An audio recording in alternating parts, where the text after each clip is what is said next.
Structure activity relationship medicine chemistry का एक ऐसा कॉन्सेप्ट जो drug structure and biological activity को समझने में हमारी मदद करता है। मेडिसिन केमिस्ट्री के most of the topics pharmacology से कनेक्टेड है, फिर भी जब हम इसे पढ़ना शुरू करते हैं तो हमारे एक्सप्रेशन कुछ ऐसे हो जाता है।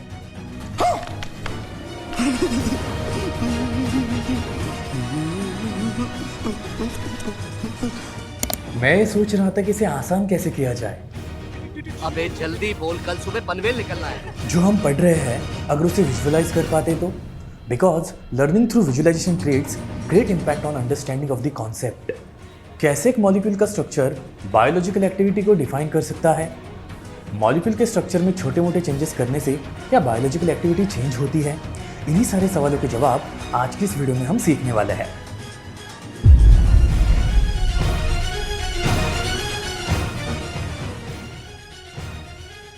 आज हम डिस्कस करने वाले हैं structure activity relationship of benzodiazepines.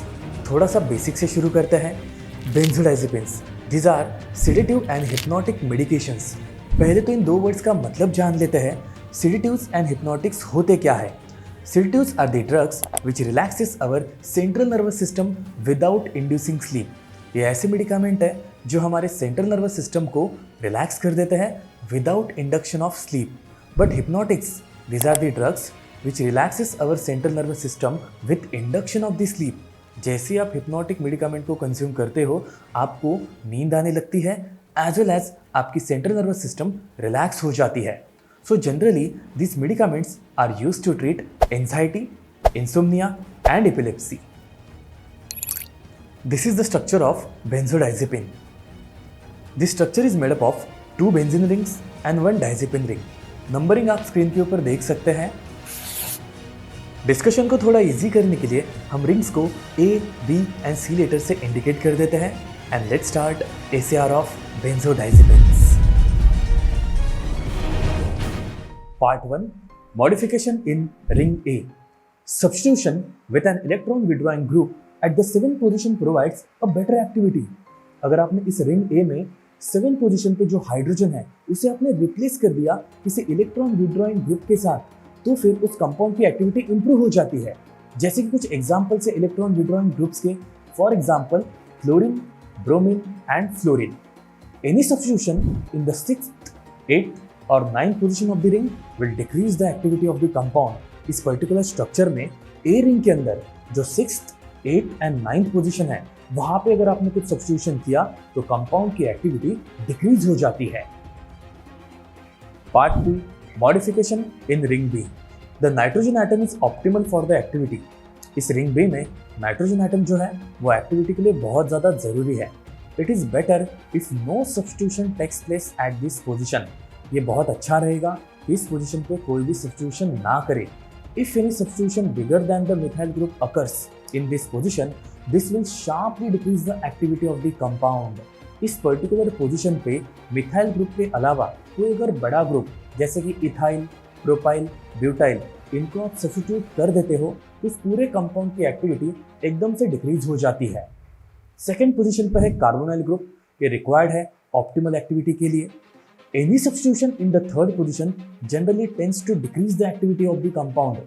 अगर आपने 3rd पोजीशन पे कोई सब्स्टिट्यूशन कर दिया तो उस कंपाउंड की एक्टिविटी डिक्रीज हो जाएगी।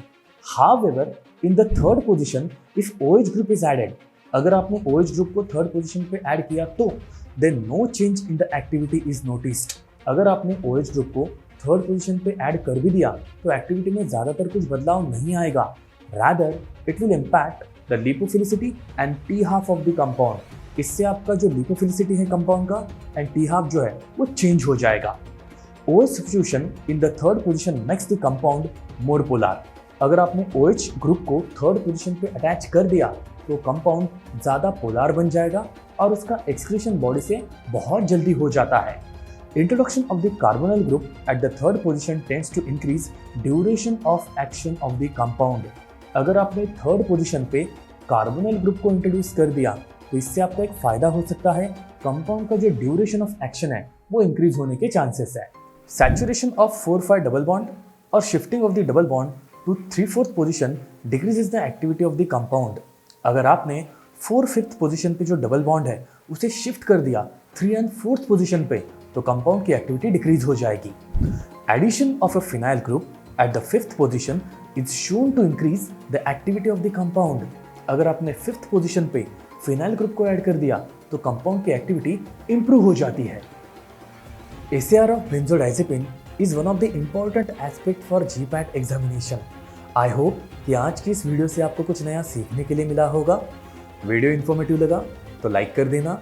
मिलते हैं नेक्स्ट वीडियो में। All the best.